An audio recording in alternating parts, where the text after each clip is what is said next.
call women a weaker gender, it's a libel. It's man's injustice to women. If by strength it's meant moral power, then woman is immeasurably man's superior.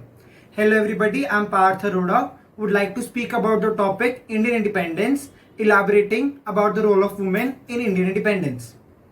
The history of Indian freedom struggle would be incomplete without mentioning the contributions of women. The sacrifice made by the women of India will occupy the foremost place. They fought with a true spirit and undaunted courage and faced various tortures, exploitations and hardships to earn us freedom. When most of the men, freedom fighters, were in prison, the women came forward, took the charge of the struggle.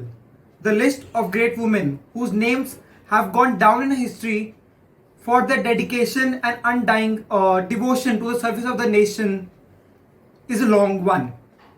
Women's participation in India's freedom struggle began as early in 1817.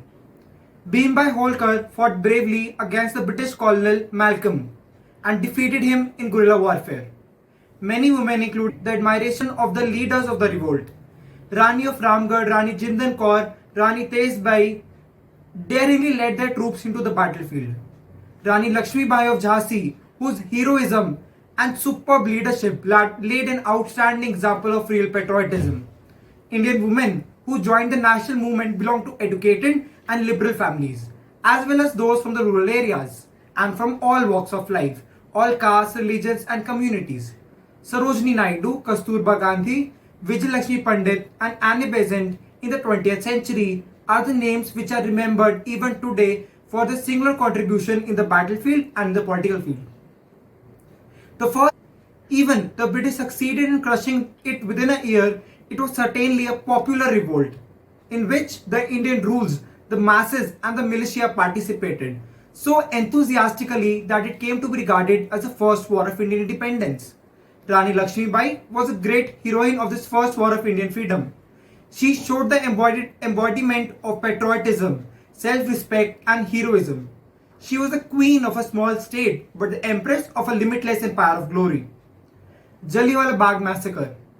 General Dye's Jallianwala Bagh Massacre followed the strike wave when an unarmed crowd of 1,000 Baisakhi celebrators was mercilessly attacked with over 1,600 rounds of ammunition.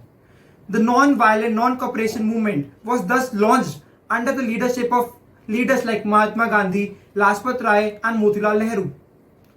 Non-cooperation movement was then launched.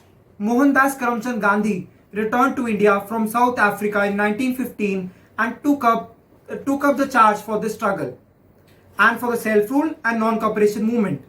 Sarla Devi, Mahalakshmi Reddy, Sushila are some of the great women who have participated in the non-violent movement.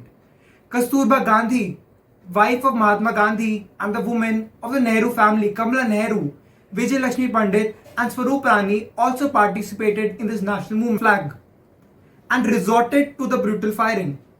Killing hundreds of people, thousands were arrested along with Gandhiji and Jawaharlal Nehru. But the movement spread to all the four corners of the country.